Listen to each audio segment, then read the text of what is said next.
Happy Sabbath mga kapatid.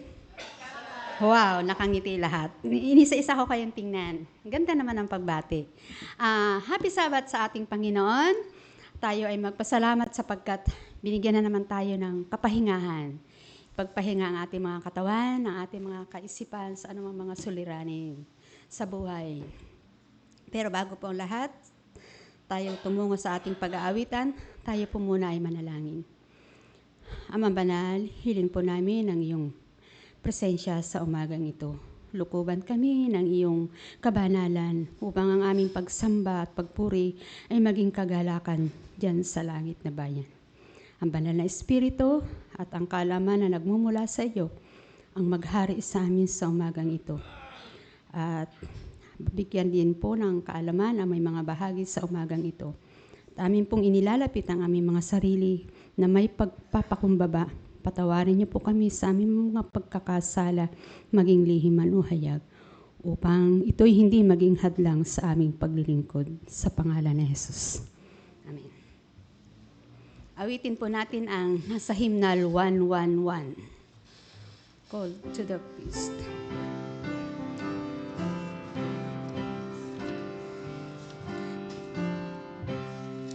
Sing. Called to the feast by the King are we, sitting perhaps where his people be. How will it feel, friend, with thee and me, when the King comes in? When the King comes in, brother, when the King comes in, who will it feel with thee and me, when the King comes in? Crowns on the head where the thorns have been, glorified he who has died for men, splendid ovation before him, when the King comes in. When the King comes in, brother, when the King comes in, who will it feel with thee and me, when the King comes in?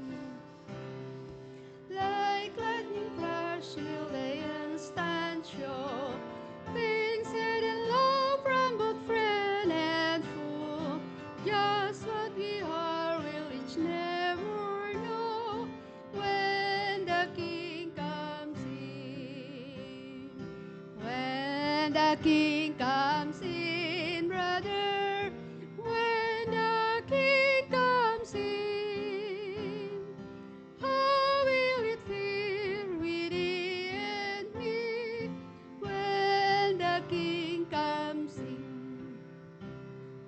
Joyful his eye shall on each one rest, who is in white wedding garments dressed. Oh, well for us if we stand the rest, when the King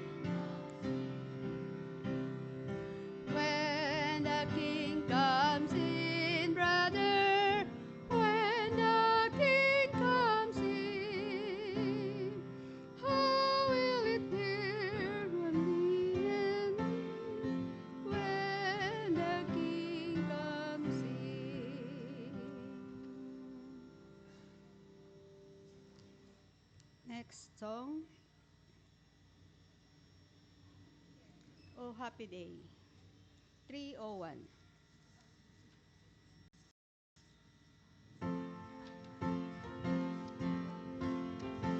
Ito yung pinakamasayang araw. Sing. Oh, happy day that fixed my choice, and in my Savior and my God will make his glowing heart rejoice, until its raptures all abroad. Happy day, when Jesus was my sins away. He taught me how to watch and pray, and live rejoicing every day. Happy day,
At sa pagpapatuloy po, awitin po natin ang Don't Forget the Sabbath. Yan po ang ating pangbukas na awitin.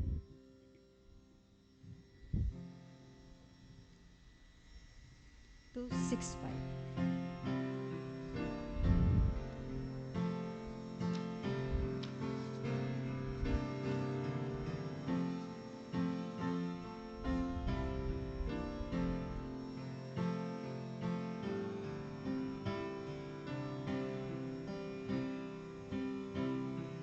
Kaya pong gati tumay.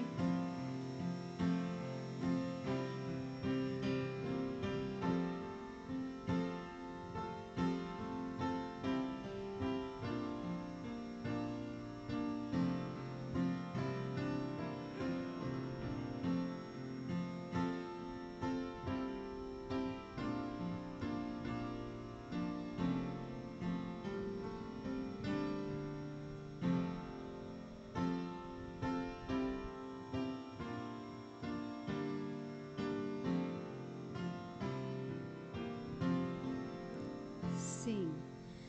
Don't forget the Sabbath, the Lord our God hath blessed.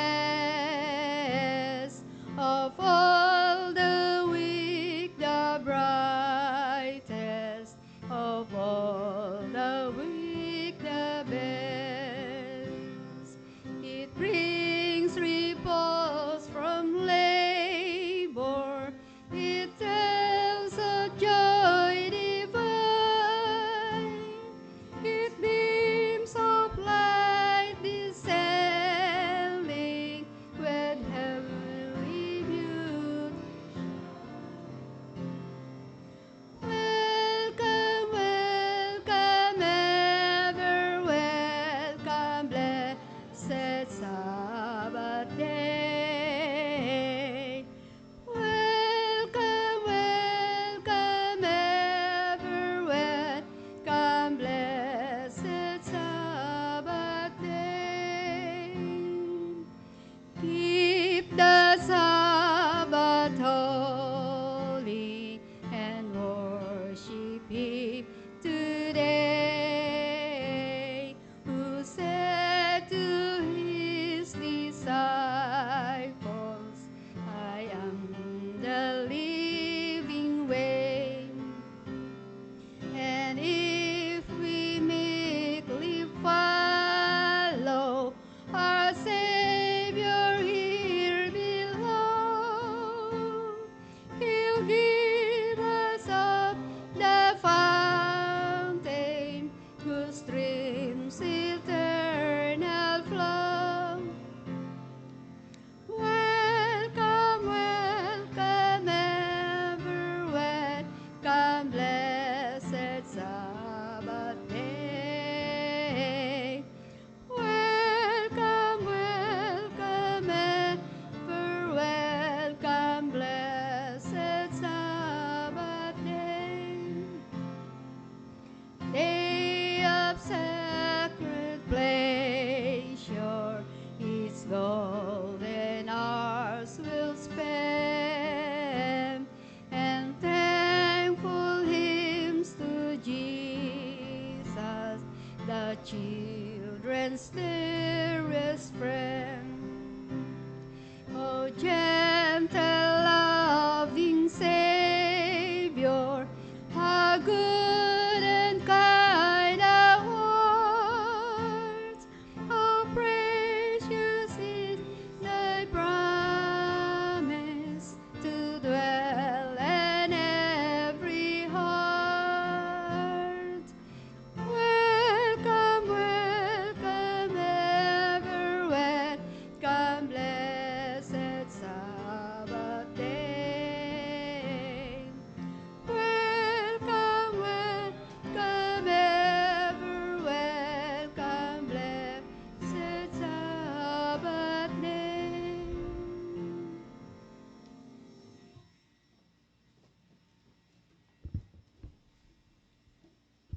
Bago po tayo manalangin, basahin po muna natin ang ating memory text sa umagang ito. So he said to them, I am a Hebrew, and I feared the Lord, the God of heaven, who made the sea and the dry land. Tayo po'y lumuhod para sa panalangin.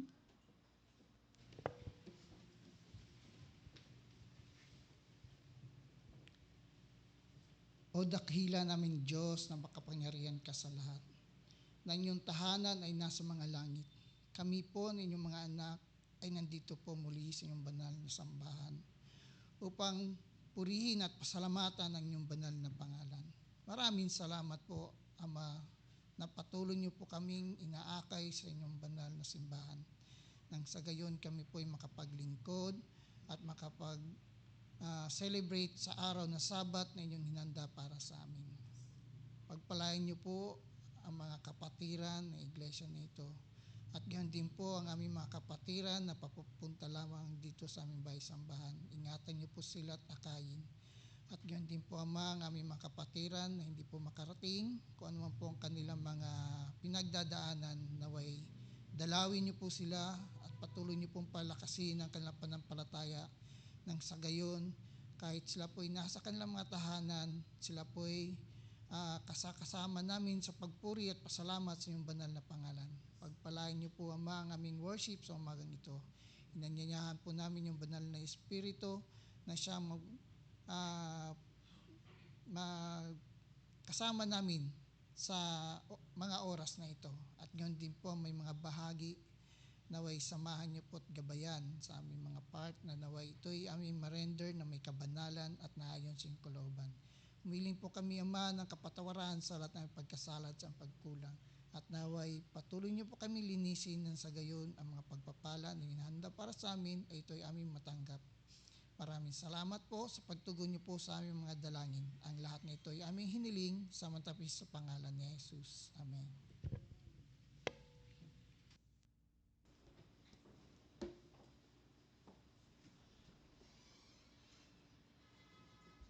Happy Sabbath, everyone.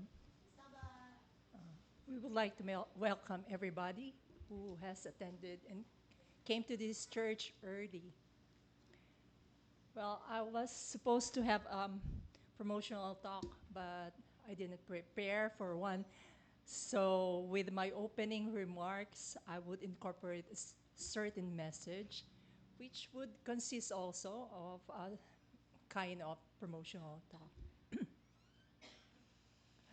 I believe that we are living in a time wherein we see prophecy unfold while the world sleeps. The world sleeps because we see endless number of people, even you yourselves, you don't even notice that we keep scrolling endlessly through Facebook, what else? TikTok, Instagram, and a lot of other applications in the social media. So we are celebrating not only digital convenience, but also we are idolizing technological advancements. With this in mind, we see that there is an ongoing quiet revolution, a revolution which is not typical because it does not announce itself by what?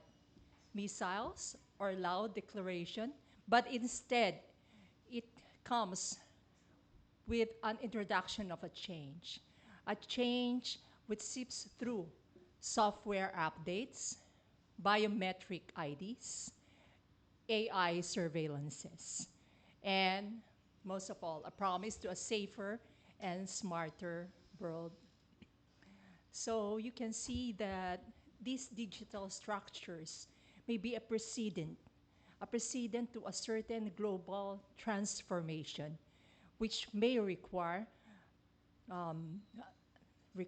allegiance, or it may demand certain devotion in the form of what? Innovation and control. We have seen a series of events that had happened which we thought were unlikely. But what did we see? This COVID pandemic, we were only caught unaware, and we were confounded.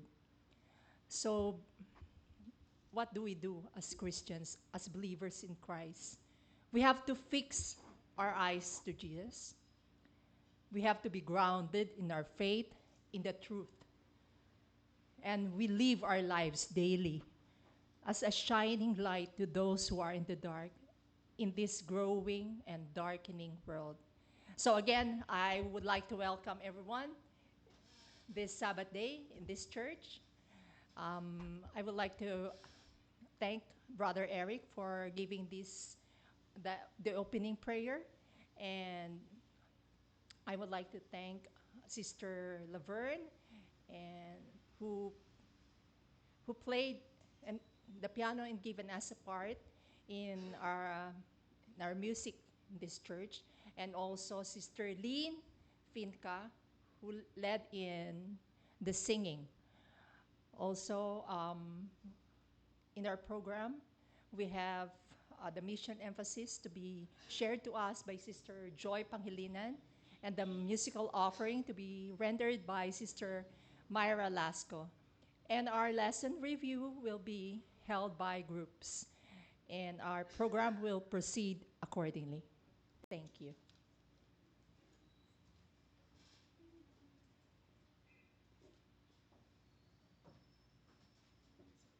Happy Sabbath, everyone.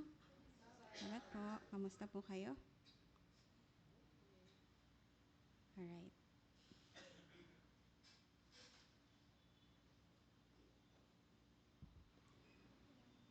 Alright, para po sa ating mission emphasis or mission spotlight, ipagpapatuloy po natin ang story po ni Army na isang missionary na naka-assign sa Papua, Indonesia. Alright. So, ang Papua po ay isang mountainous na lugar sa Indonesia at naka-assign po dito si Army at ang kanyang partner na missionary friend. Sila po ay nagtuturo sa isang jungle mission school. So when we say jungle mission school, obviously nasa jungle po siya, mountainous, at malayo po ito sa town proper. Alright. So nagtuturo po doon si Army at ang kanyang partner sa mga bata sa Jungle Mission School. So last week nalaman po natin na nasabihan si Army na merong isang single mother na hindi po makalakad kaya dinalaw po nila doon sa kung saan ito nakatira. Pero hindi ito malapit. Kailangan nilang mag-hike ng 8 hours para makarating po doon sa lugar. Doon sa village kung saan nakatira po yung single mother. And then, as a background, yung single mother po ay hindi po nakakalakad for 7 years na because nahulog po siya sa isang puno at yung kanya pong tuhod ay namamaga. So since then, siya po ay nakahiga lamang. So nung nasabihan po sila Army na meron pong ganitong sitwasyon, sila po kaagad ng kanyang partner ay nag-hike at nagpunta po doon sa village na yon. So pagdating po nila doon, nakita po nila yung situation, tapos nilinis po nila yung sugat ng nung mother, at ang ending po noon ay nanalangin sila. Nung pabalik na po sila, ang concern po ni Army at ng kanyang partner ay paano sila makakakuha ng tulong. So doon po nang natapos yung story last week. So ipagpapatuloy po natin ito. So nung sila po ay pabalik na, nag-hike ulit sila pabalik 8 hours pababa sa town proper, sila po ay nanalangin. Ang sabi po ni Army, hindi kami mga doktor, wala kaming background sa medisina. Nanalangin sila sa Panginoon, nabigyan sila ng kaalaman para paano makakakuha ng tulong para doon sa ginang o sa mother na nandoon sa kabundukan. So may isa pong himala na nangyari kasi for several months wala po silang cellphone signal doon sa Papua. But nung sila po ay nasa isang lugar, nung nagsaserve si Army sa isang lugar, bigla pong tumunog yung kanyang cellphone. Malakas na tunog na akala niya po ay alarm. So ibig sabihin po, may signal po si Army. Nung chinek niya, naka-receive siya ng email. So it only means na merong siyang signal. So kaagad-agad po, nagmadali po siya, nanalangin siya sa Panginoon na makahanap siya ng tulong. At madali niyang tinignan yung kanyang contacts doon sa kanyang phone at inisa-isa po niya. At nakita niya doon ang pangalan ng kanyang kaibigan na isang nurse. So kaagad-agad, tinawagan niya po yung kanyang kaibigang nurse at ang kanyang kaibigang nurse ay nagsabi na binigyan siya ng instructions at sinabi na kung meron ka dyan na anti-infection antibiotic, ibigay mo ito doon sa ginang at binigyan din siya ng ibang instructions paano linisin yung sugat. Yung call po na yon ay naglast lang ng 2 minutes and then right after the call, nawala na po siya ng signal. So, sinunod po ni Army ang instructions nung kanyang kaibigan at nung sila ay bumalik doon sa village, nag-hike ulit sila ng 8 hours, ay nag-usap po sila, kinausap niya yung ginang. Pero dahil nga simula nung hindi talaga sila nagkakaintindihan, is more on sign language yung ginagamit nila. Kapag sila po ay nag-uusap, nananalangin po sila Army para po sila ay magkaintindihan. At ang sinasabi po ng ginang ay naiintindihan niya sa tulong ng panalangin. So, since village po ito, no, so maliit lang itong lugar, magkakakilala dito yung mga tao, magkakadikit yung mga bahay nila. So, kapag nililinis po ni Army yung sugat, ng Army at ng kanyang kaibigan yung sugat po ng ginang, ay marami pong nakikiusyoso ng mga kapitbahay. So, nanonood sila at nakikinig sila. So, si Army habang kanyang nililinis po yung sugat, ay siya ay nagkukwento tungkol sa ating Panginoon na Master Physician.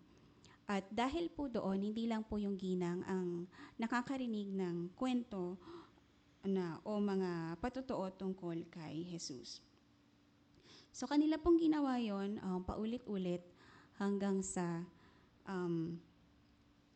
natigil po yun dahil kailangang ma-reassign nila Army sa isang lugar.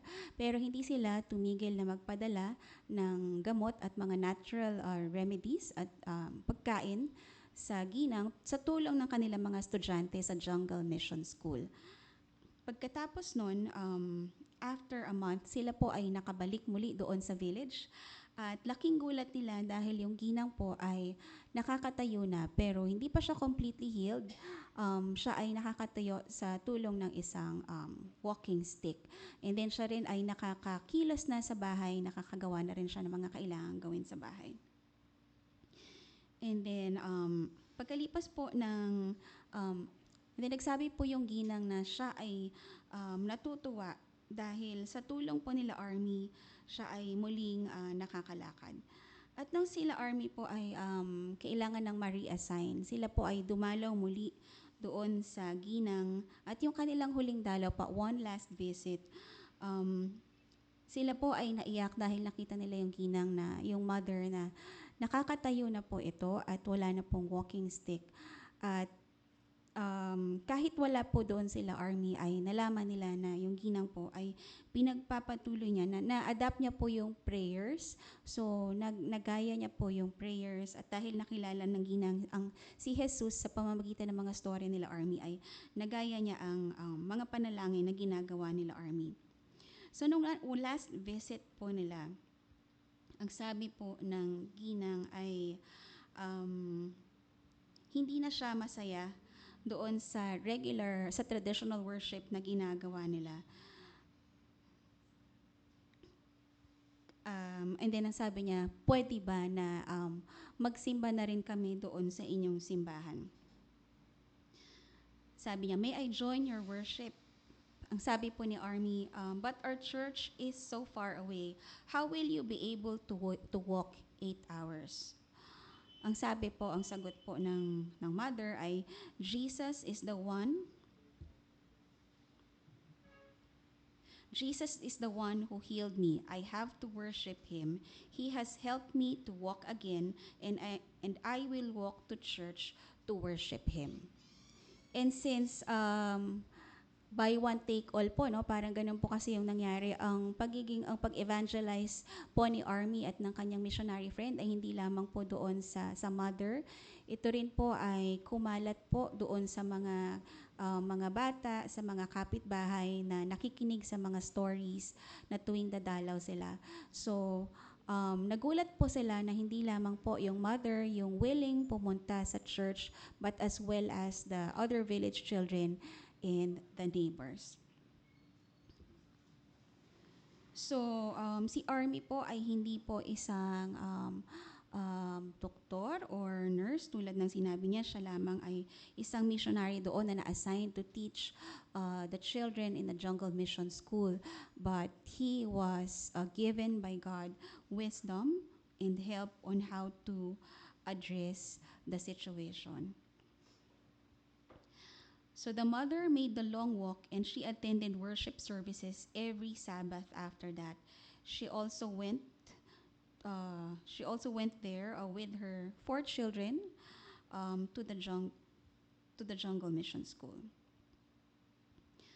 Alright, ito po yung napakagandang quotation po doon sa Mission Spotlight. Sabi po dito, gustong-gusto ko po ito, things that are impossible for me are not impossible for God. Sabi ni Army, I pray that the mother will remain faithful.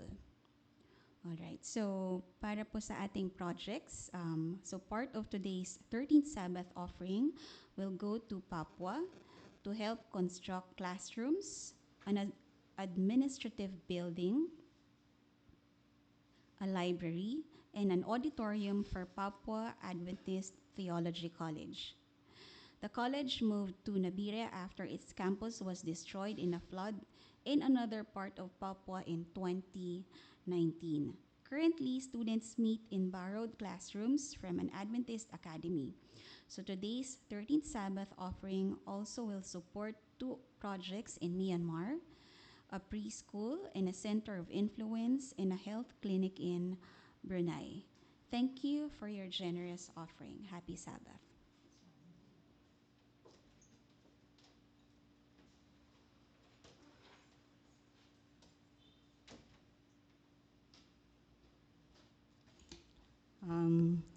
Happy Sabbath po. At ang aking aawitin ay para po tayo ma-encourage at yung pag-asa na ibibigay sa atin ng Panginoon ng kanyang promise.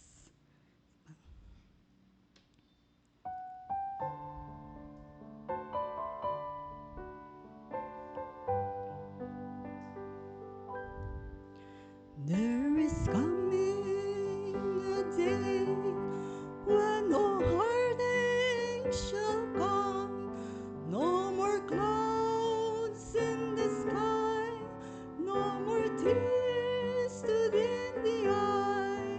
All is peace forevermore on that happy golden shore. What a day, glorious day that will be. What a day that will be when my Jesus I shall see, and I look upon his face, the one who saved me by his grace, when he takes me by the hand and leads me to the promised land. What a day, glorious day that will be.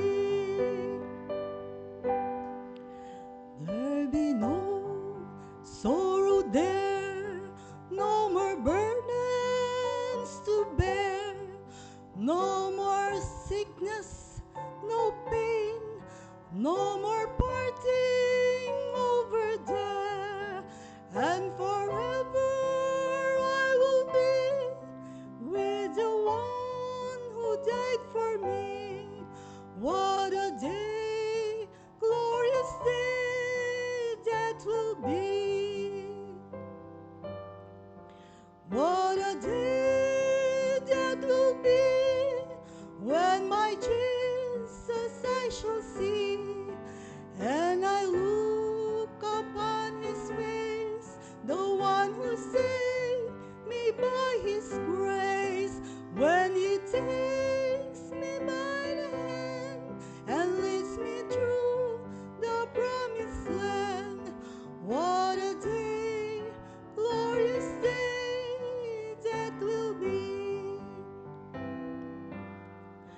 What a day that will be when my Jesus I shall see, and I look upon his face, the one who saved me by his grace, when he takes me by his hand and leads me to the promised land. What a day, glorious day that will be.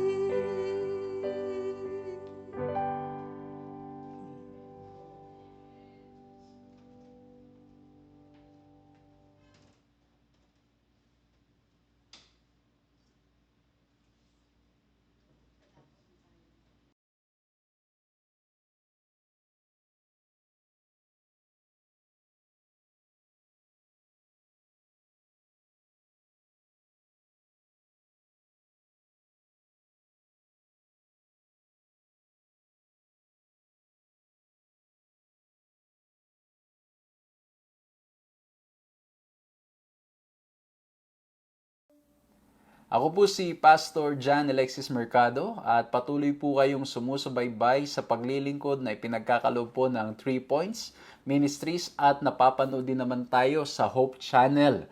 Purihin ang ating Panginoong Diyos dahil tuloy-tuloy po nating nagagawa ito. Maraming salamat sa mga kaibigan, sa mga kapatid, sa mga taga-subaybay na patuloy pong nananalangin at nagsosupport para po nang sa ganun ang ating ministering ito ay makapagpatuloy. Maraming salamat po for your trust and for believing na by God's grace ay magiging blessing at pagpapala po ang ating mga ginagawang mga pag-aaral.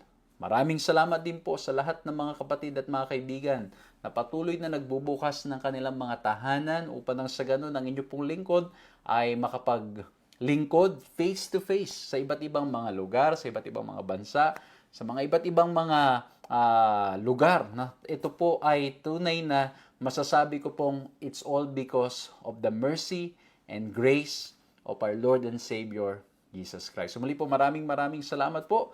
At kung kayo po ay nakakasama namin sa unang pagkakataon, we once again want to invite you to like, subscribe, hit the notification bell, to follow our page para po nang sa ganun ay ma-notify po kayo sa mga pag-aaral nating ginagawa. And you can also subscribe po sa aming YouTube, and by God's grace yan po ay makakatulong, at hindi lang po makakatulong, magiging paraan din para ma-notify kayo sa mga pag-aaral at sa mga videos na meron po tayo. At as usual, we invite you to share the program. Again, this is the last topic para po dito sa series natin ito. So, we continue to invite you to share the program para po nang sa ganun mas marami pang makinabang, mas marami pang mabless, mas marami pang mga taong marating ng pag-aaral nito by just simply clicking the share button. Diyan po sa mga nanonood sa social media, pwede po kayong maging digital missionary ng ating Panginoon Diyos. You don't know how far it can go, how far it can reach kung tayo po'y magpapagamit lamang sa Kanya sa ating mga social media. At sa mga nanonood naman sa television at sa radyo, pwede nyo pong ibalita na meron tayong pag-aaral na ginagawa sa ganitong ganap na oras para nang sa ganun po ay sila ay makinig din at makasama po natin sa mga pag-aaral natin. And again, gusto ko lang pong sabihin na pwede nyo pong balikan. That's the beauty of the availability ng ating mga pag-aaral sa social media. I-search nyo lang po sa ating YouTube, sa 3 Points Ministries. Makikita nyo po itong lahat ng mga videos na ito. At para nang sa ganun, mabalikan ninyo, makapag-reflect pa po kayo, at ma-internalize palalo itong mga ating pinag-aaralan. So muli po, maraming salamat. At ngayon ay magpapatuloy tayo. Hihingin natin ang kapangyarihan at katalinuhang nanggagaling sa ating Panginoong Diyos sa pamamagitan ng panalangin. Let's bow our heads and let's pray. Ama po naming Diyos, maraming salamat po na darama namin ang inyong presensya. Salamat po at kasama namin kayo ngayon sa gagawin po naming pag-aaral ng inyong mga salita. Sa aming mga sarili ay hindi po namin kaya. Ngunit sa kapangyarihan at sa paggabay ng banal na Espiritu, magiging malinaw po sa amin ang mensahe. Maririnig namin ang inyong tinig na nakikipag-usap sa amin, at nawa po ay tulungan kami na mag-respond positively by saying, "Yes, Lord, we will do this." Salamat po, Panginoon, sa isang buong quarter na sinamahan niyo po kami at ngayon na nandito po kami sa dulo ng aming pag-aaral. Salamat po na kami patuloy ninyong gagabayan at sasamahan. Maraming salamat po sa inyong kabutihan at pagmamahal sa pangalan naming Panginoong Yesus. Amen. Isa po mapagpalang panunood sa inyong lahat, anong oras man na kayo ay nakakasama namin, saan man pong lupalop ng sanlibutan kayo naroroon. It is our great joy na makasama po kayo dito po sa paglilingkod namin ginagawa. Maraming salamat at ang ating patuloy na series, Allusions, Images, Symbols, How to Study Bible Prophecy. Ang ating last topic entitled Images of the End. From the title itself, noong mga nakaraan, tinignan po natin how different stories in the Bible is related or somehow connecting or alluding doon po sa mga nakalagay sa Revelation and Daniel. Kumbaga, pag pinag-aralan mong mabuti, makikita mo rin yung mga konsepto na hinahanda talaga tayo sa great persecution and yung executive judgment that will come. And now we will look at, again, some stories in the Bible, particularly in the Old Testament, that will help us to see images of the end doon pa lamang at makikita rin po natin yung pattern somehow sa bagong tipan o sa Revelation at sa Daniel. Ang ating pong key text at dito pa lang po makikita nyo na kung sino yung isa sa mga character na pag-uusapan natin. Sa Jonah 1:9, walang iba kundi si Jonah. Jonah 1:9, ang sabi niya, "So he said to them, I am a Hebrew and I fear the Lord, the God of heaven, who made the sea and the dry land." Okay? So, dito po, si Jonah ay inutusan ng ating Panginoong Diyos to go to Nineveh. Kaya lang po ano pong nangyari sa kanya? Instead of going to Nineveh, he went to Tarshish. Bakit po? Anong reason? Kasi ayaw niya mag-preach doon sa Nineveh. Kasi bakit po kung babalikan ninyo at titignan nyo po yung background, ang nangyari po sa Nineveh, sila po ay naging instrument para nang sa ganon ay mag-persecute at gumawa ng mga hindi magaganda.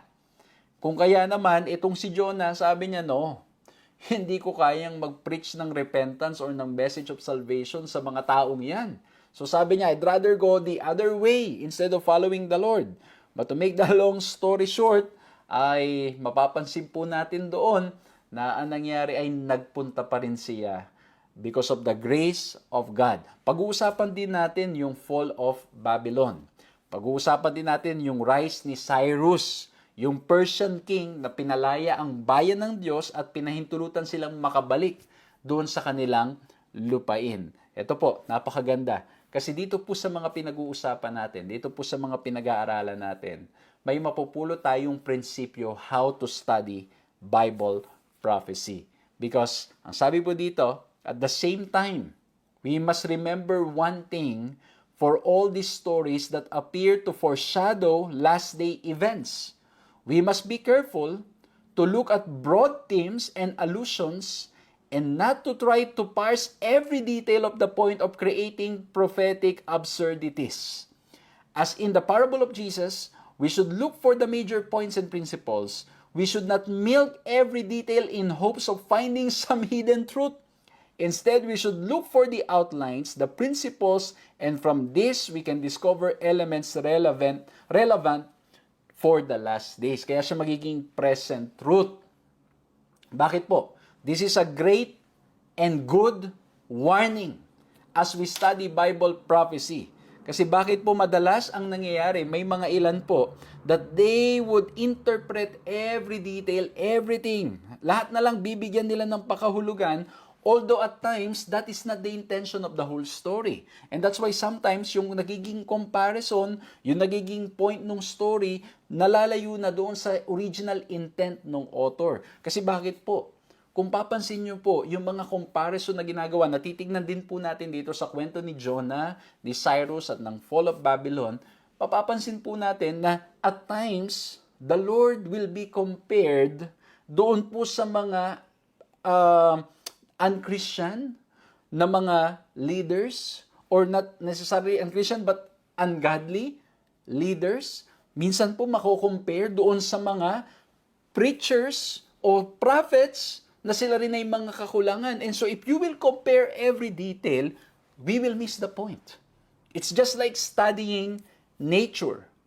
Although the nature reveals the character of God, ay maari po itong pag mali ang ating silip, mali ang ating tingin, magkakaroon tayo ng maling konklusyon at pag-unawa tungkol sa character ng Diyos dahil itong mundong ating ginagalawan, yung even nature in itself, no matter how beautiful it is, ito po'y naapektuhan na ng kasalanan.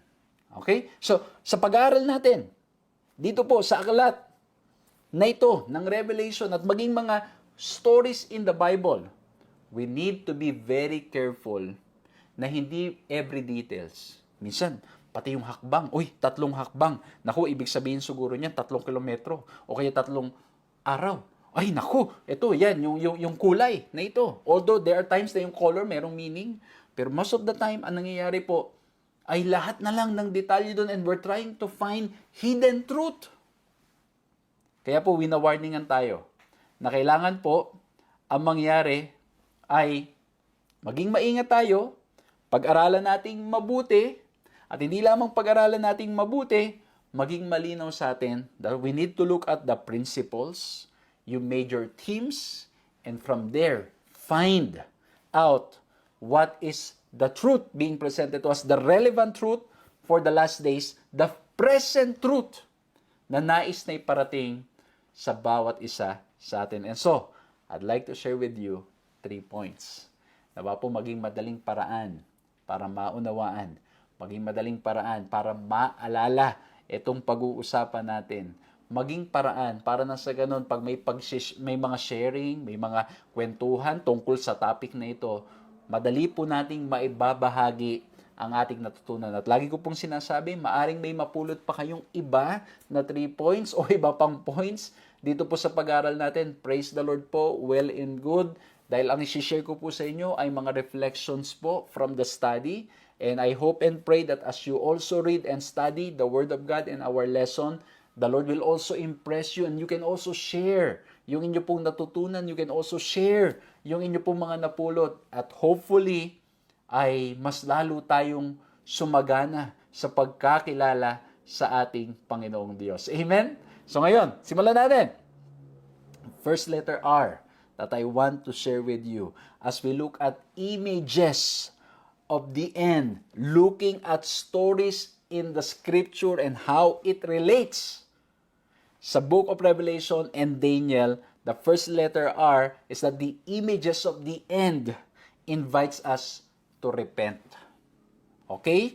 Kasi bakit po? Sa story of Jonah, sa story ni Jonah, mapapansin po natin yung story doon that Jonah was called to preach the gospel, to preach Jesus, to preach God to Nineveh for the purpose of what? So that they will repent from their ways.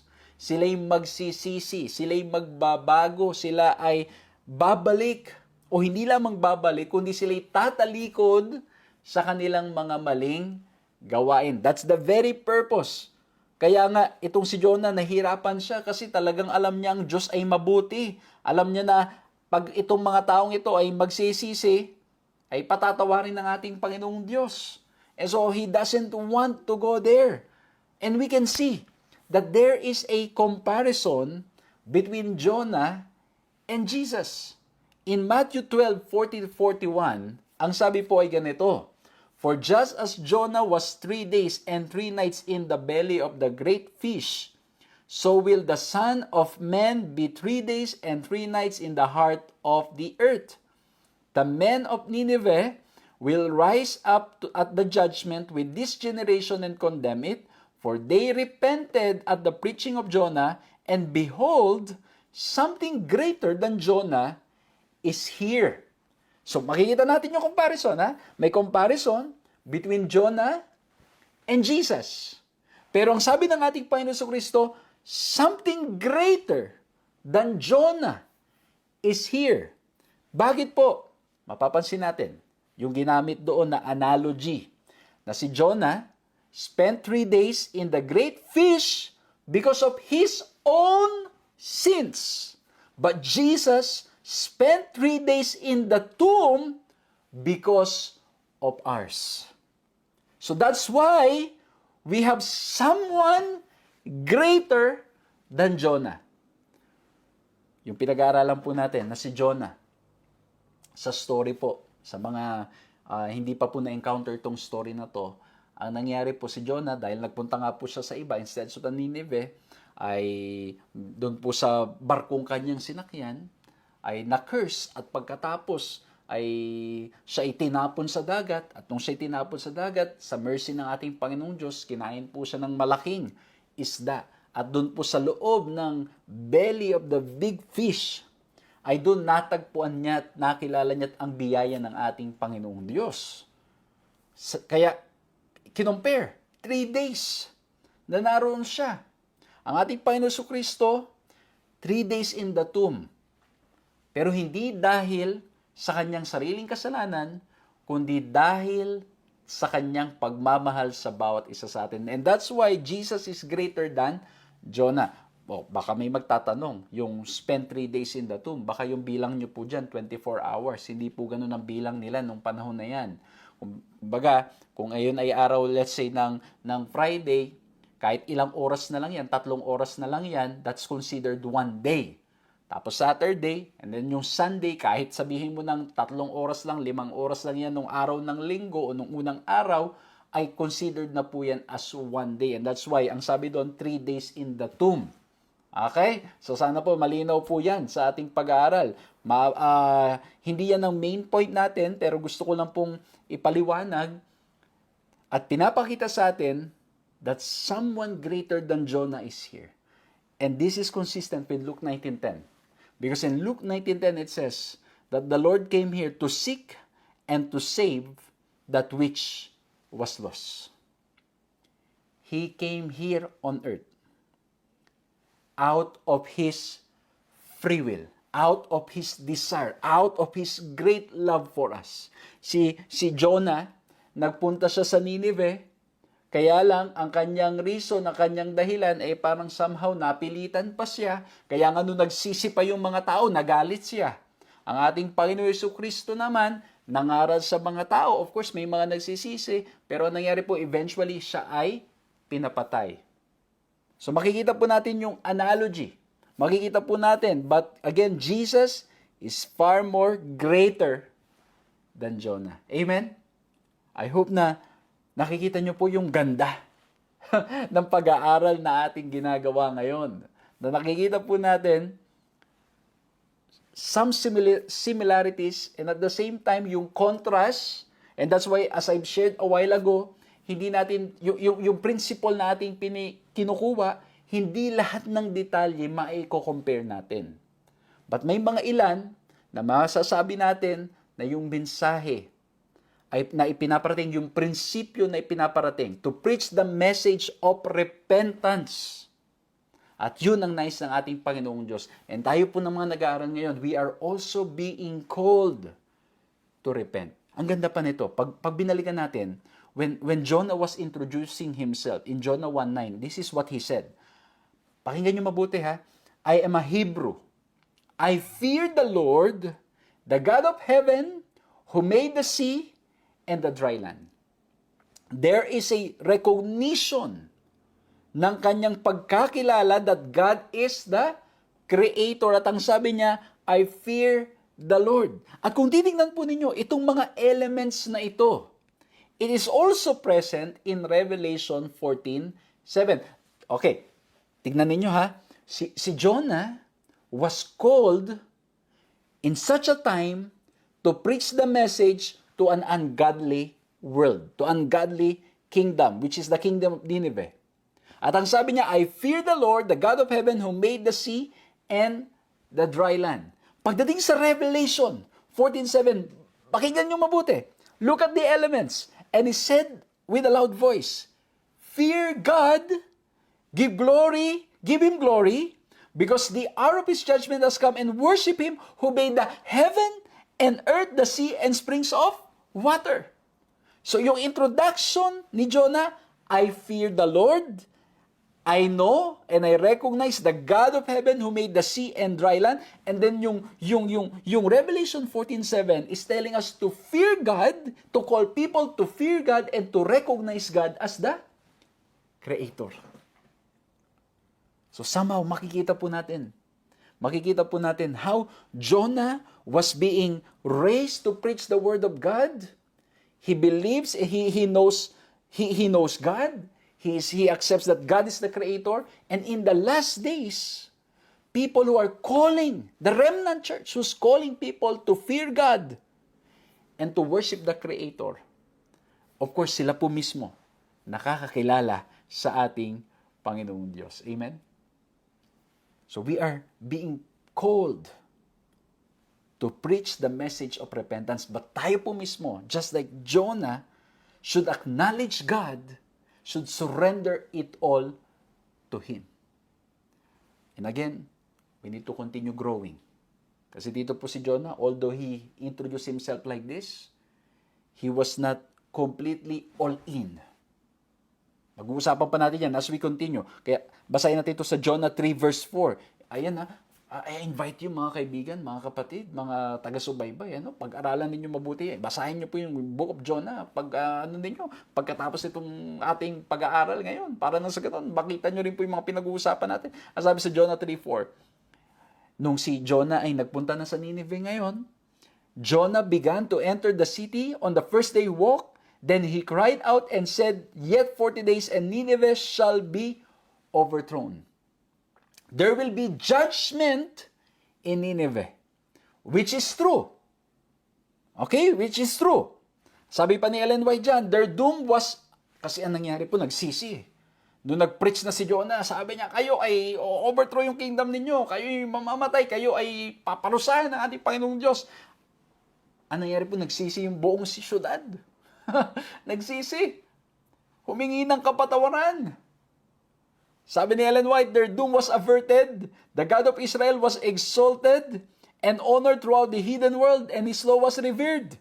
Not until many years later was Nineveh to fall a prey to the surrounding nations through forgetfulness of God and through boastful pride. Ang nangyari po later on, madidestroy din yung Nineveh. Pero during the time of Jonah, nagsisi sila. It was a conditional prophecy. Pag nagsisi sila, hindi nila mararanasan yung sinasabing preaching na doom ni Jonah. At nagsisi po sila. At kung titingnan po natin, nung pangangaral ni Jonah na you will be destroyed if you will not repent.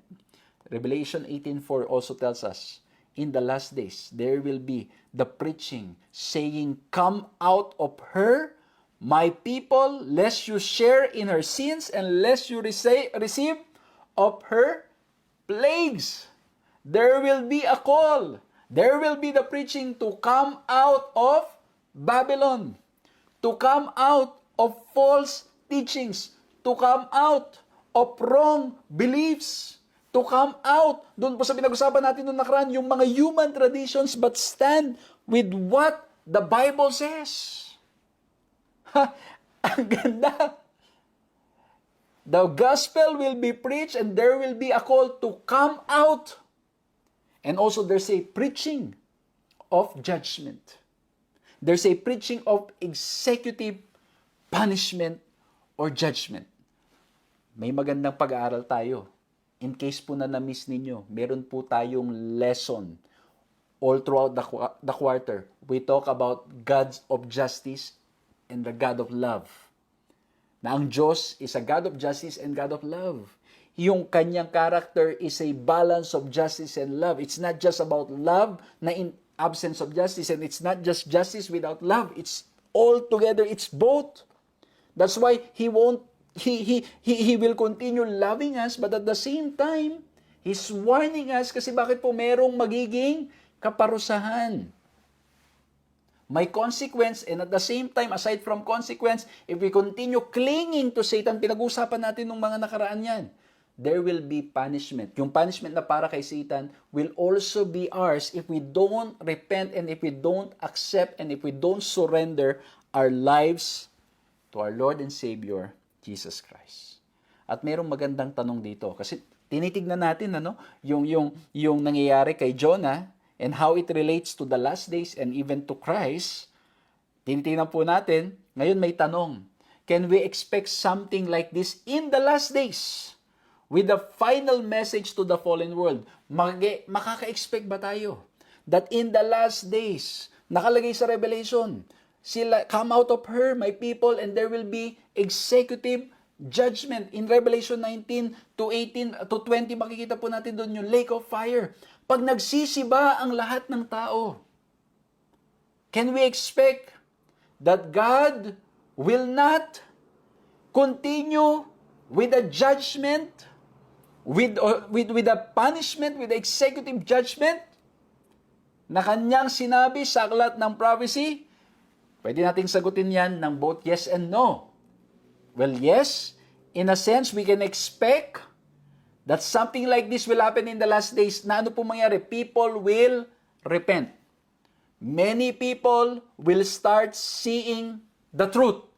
Many people will not just see the truth, they will stand for the truth. Kasi may mga ipapatupad na mga batas na ang pagsamba ay kailangan, ito lang, yung human traditions, hindi kung anong sinasabi ng Bible. May mga darating ang panahon na yung katotohanan o yung human traditions, kung anong sinasabi ng Biblia o kung ano yung human traditions ng mga idinagdag. Mamimili ang tao. At pag meron ng pangil na sasabihin, kailangan ng sundin nyo lamang ay ito. At hindi ang sinasabi ng banal na kasulatan. May mga tao po, they will recognize, no, I don't think we should do this. I don't think kailangan gawin natin to. Piliin pa rin natin ang ating Panginoong Diyos. There will be people, numbers of people, who will accept Christ, who will repent, and they will stand for the truth, even if it means they will be persecuted. Even if it means they will die for the truth. But at the same time, we can also say that in the last days, ito pong fallen world, maaasahan ba natin na magkakaroon na ang Diyos ay hindi niya nagagawin yung punishment na kanyang sinabi? No. Because this prophecy is not conditional. It will surely happen as stated in the scripture. Basahin natin ito. The messianic prophecies of Christ's first and second comings, the mark of the beast, the outpouring of the plagues, the end-time persecution, these are not conditional. They will take place regardless of what humans do.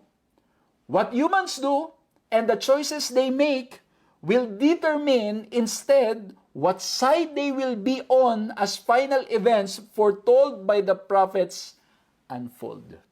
Ang pinag-uusapan natin sa last days, ano daw po mangyayari? Ito'y mga hindi conditional. Ito'y tunay at tiyak na mangyayari. Sa panahon ni Nineveh, ano pong nangyari? Silang lahat ay nagsisi. Pero later on, nung sila po ay nakalimot, ano pong nangyari? Sila rin ay na-destroy. Pero dun po sa last days, especially when we look at the book of Revelation, it's not just, yung fulfillment niya is not dependent sa ating response. The executive judgment, yung punishment, yung message of come out of her, my people, it will surely happen. Ngayon, ang mangyayari na lang, nasa ang side tayo.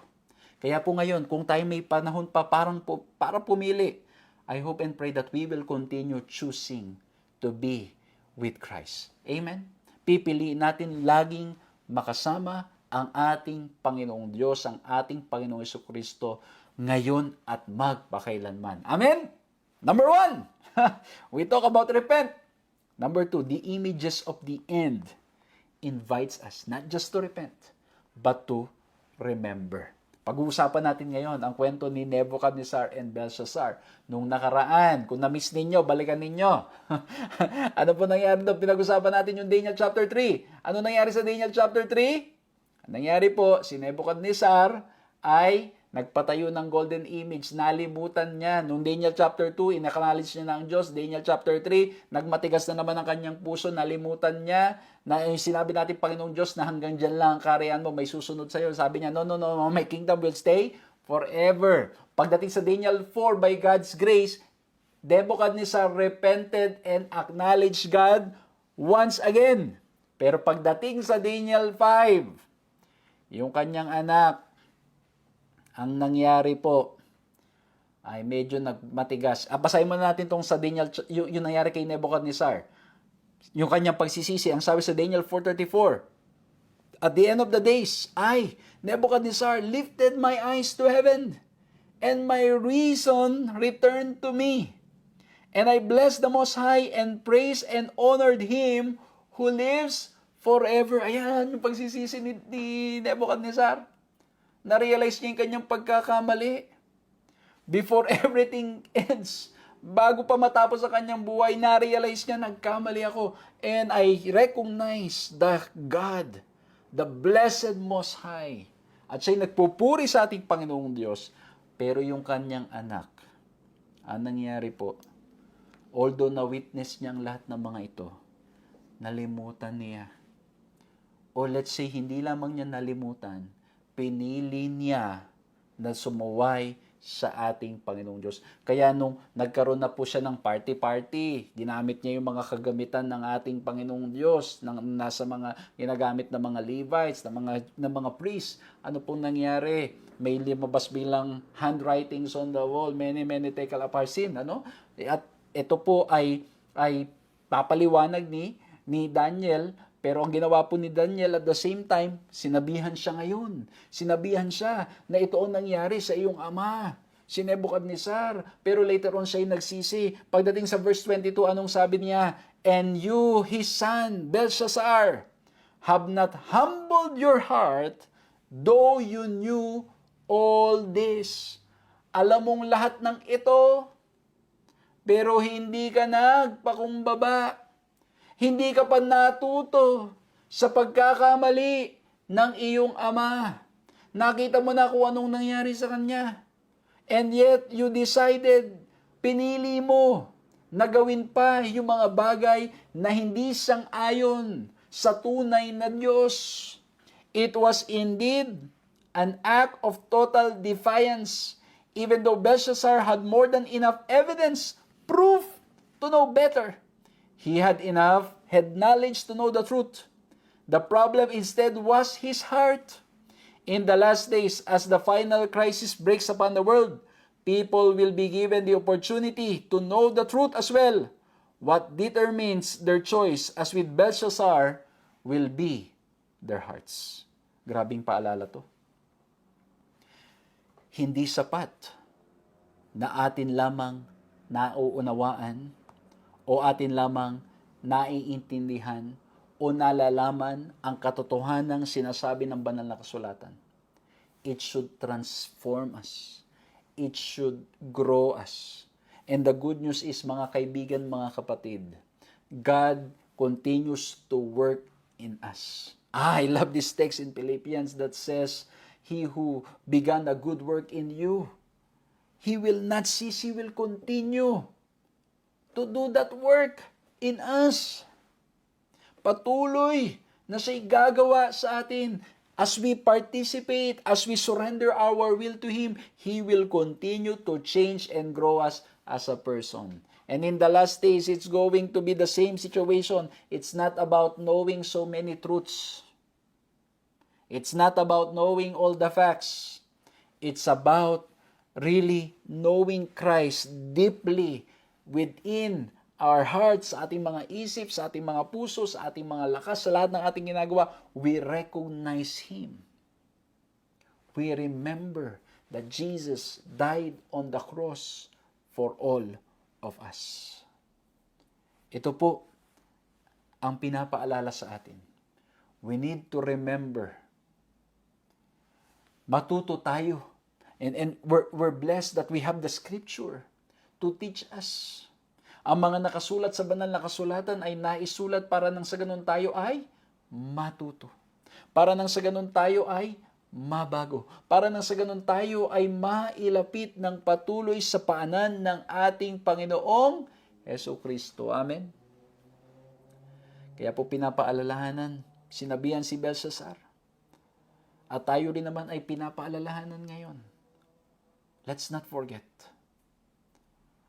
Let's learn from the Scripture. Let's learn from our mistakes. Let's learn from the mistake of others. Let's learn together. Tayong mga magkakapatid, magkakaibigan, tayo po mga taga-subaybay, lahat tayo, let's continue to pray for one another and continue to grow in Christ. At kung pagpapatuloy po natin ng story, ang nangyari po after pong sabihin ito ni Daniel, ang nangyari po ay bumagsak ang kaharian ng Babylon sa pangunguna po ni Cyrus. Okay? Bumagsak siya sa kamay ni Cyrus. Cyrus realized that he can dry up the Euphrates enough that he could comfortably march his troops under the wall, and once inside the city walls, he found the defensive walls that followed the river through the city unguarded, and the city fell in a single night. Imagine niyo yung napakatinding kaharian, napakagandang kaharian, napakamakapangyarihang kaharian, bumagsak in a single night. Herodotus, sa kanyang mga sulat, ang sabi niya, those who live in the center of Babylon had no idea that the suburbs had fallen, for it was a time of festival and all were dancing and indulging themselves in pleasures. And in the last days, malinaw na sinabi rin sa banal na kasulatan, ano po mangyayari? Yung kay story ni Noah, anong nangyari doon? Sila, ang mga tao, will be busy entering into marriage, entering into relationships, drinking and eating, at magugulat na lang ang lahat. Dumating na ang ating Panginoong Diyos. Ganon din. Ito ay, again, images of the end. Pinapakita sa atin, pinapabasa sa atin, pinapaalam sa atin, upang nang sa ganon tayo'y magkaroon ng pagkakataong maalala ang ating Panginoong Diyos, ang ating Panginoong Jesucristo who died on the cross so that we will be ready all the time. Sa magandang leksyon na lagi nating piliin ang ating Panginoong Jesucristo. Anumang bagay sa sanlibutan ito na maaring makahadlang sa atin, maaring makahadlang para maibigay natin ang lahat sa ating Panginoong Diyos, by God's grace, we need to ask the Lord to help us to surrender that. We are all growing in faith. Tayo mga magkakapatid, tayo mga magkaibigan, ikaw kasama ko ngayon, kaibigan na sumusubaybay, tayong lahat, maging ngayon nyo pong lingkod, patuloy tayong lumalago. We need to continue coming to the feet of the cross. We need to continue to seek His ways. Kailangan patuloy tayong lumago sa pagkakilala sa ating Panginoong Diyos. Baka po may mga ginagawa tayo, may mga bagay sa ating buhay na nagiging dahilan para hindi tayo makapagbigay ng buong puso natin sa Kanya. Baka po, ang nangyari po sa atin, masyado tayong abala sa pagtatrabaho. Sa ating mga pagtatrabaho, nakukompromise na natin ang katuruan ng banal na kasulatan. Baka nakukompromise na natin ang Sabat. At pagkatapos minsan, baka katulad ng pinag-usapan natin ng nakaraan, nagja-justify tayo. Nag-justify tayo o nagko-compromise na tayo, tapos gina-justify pa natin.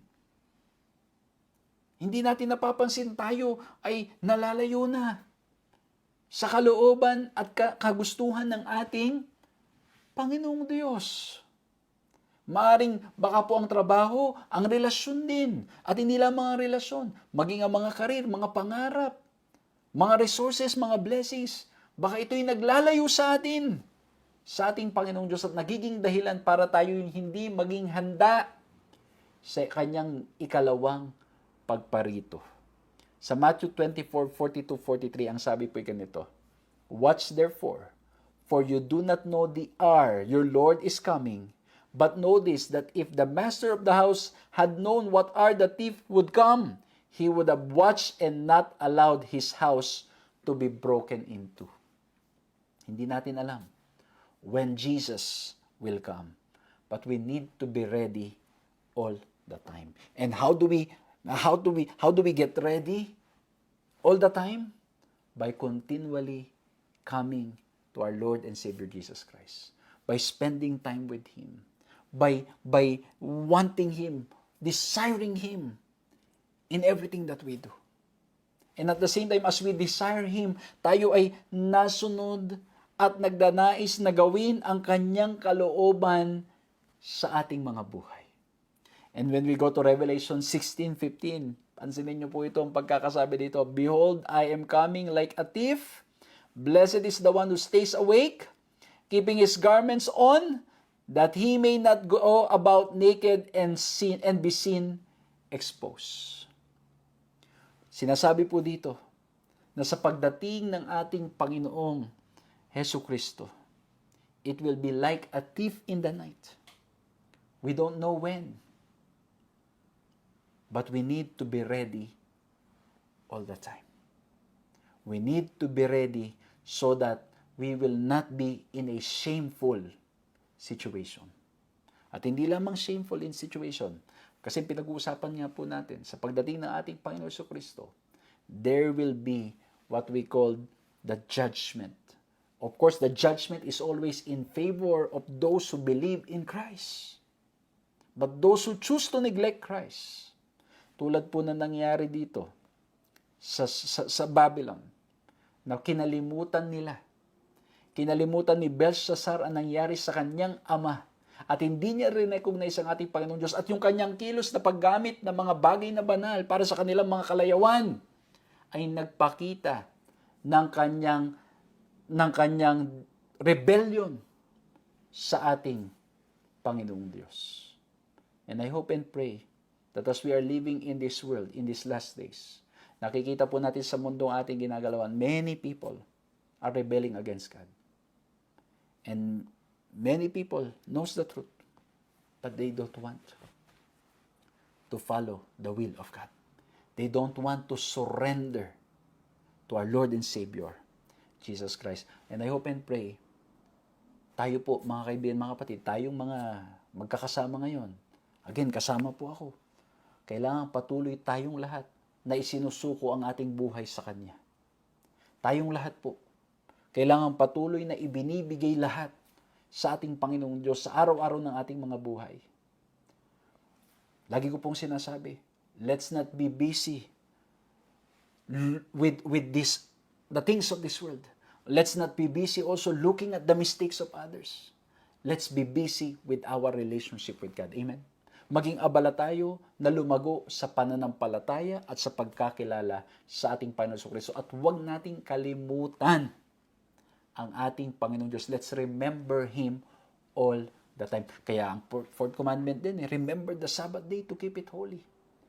Remembering our Creator, remembering to worship Him all the time. Number 1, we look at the word return. The images of the end invites us to repent. Number 2, it invites us to remember. And number 3, nasabi ko yata number 1, pero ito pa number 3, the images of the end reminds us and calls us, invites us to return. Okay, bakit return? Pag-usapan natin muna itong si Cyrus at ipapaliwanag ko bakit return. So, nangyari po si Cyrus, meron pong ginamit na word doon na mapapansin natin na somehow, ito again, can be paralleled or it's yung typology ay nagpo-point sa ating Panginoon Jesucristo. Isaiah 45:1. Thus says the Lord to His anointed, to Cyrus, whose right hand I have grasped, to subdue nations before Him, and to loose the belts of kings, and to open doors before Him, that gates may not be closed. So ang tawag sa Kanya, He is anointed. Di ba ang ating Panginoon Jesucristo? He was also anointed. At hindi lang po yun. Dito po si Cyrus ay naging instrument ng ating Panginoong Diyos para ang mga Hudyo, ang Israelites, ay mapalaya mula po sa Babylonia. Tandaan niyo po, ang nangyari po, ang Israel ay na-exile yan. Sila ay sinakop Nadali ng Babylonia at sila'y na-excel. Kaya nga napunta doon sina Daniel, sina Shadrach, si Meshach at Abednego. Ngayon si Cyrus ay by God's grace, again, ito po ang gandang pag-usapan nito, no? Yung sovereignty of Christ, pati yung God is in control. Ito po ay mga pangyayari, yung lagi nating sinasabi na habang tayo nandito sa mundong ito, may mga hindi magagandang bagay na mangyayari because we live in a world of sin. Pero God in His miracles and in His grace can make something out of good out of negative experiences.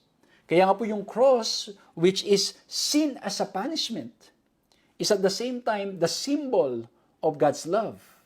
Yun ang naging paraan para nang sa ganun maging assured tayo ng ating salvation because Jesus died on the cross. So Cyrus, in a way, has been anointed, chosen, na instrument para nang sa ganun ay mailigtas ang Israelites from Babylon. Basahin natin ito. When Cyrus sacked the city of Babylon, the years of captivity for God's people were over. And the Persians permitted them to return to the promised land and rebuild the temple under Cyrus. The Persian Empire became the largest in history. At may mga statements po tayong mababasa sa mga historians na grabe ang nangyari po sa kaharian ng Persian under the leadership of Cyrus. At hindi lang yun yung God's people, yung Israelites, tapos na yung kanilang captivity sa Babylon. They were permitted to return to the promised land. Kaya ang ganda pa pinag-usapan po yung Isaiah.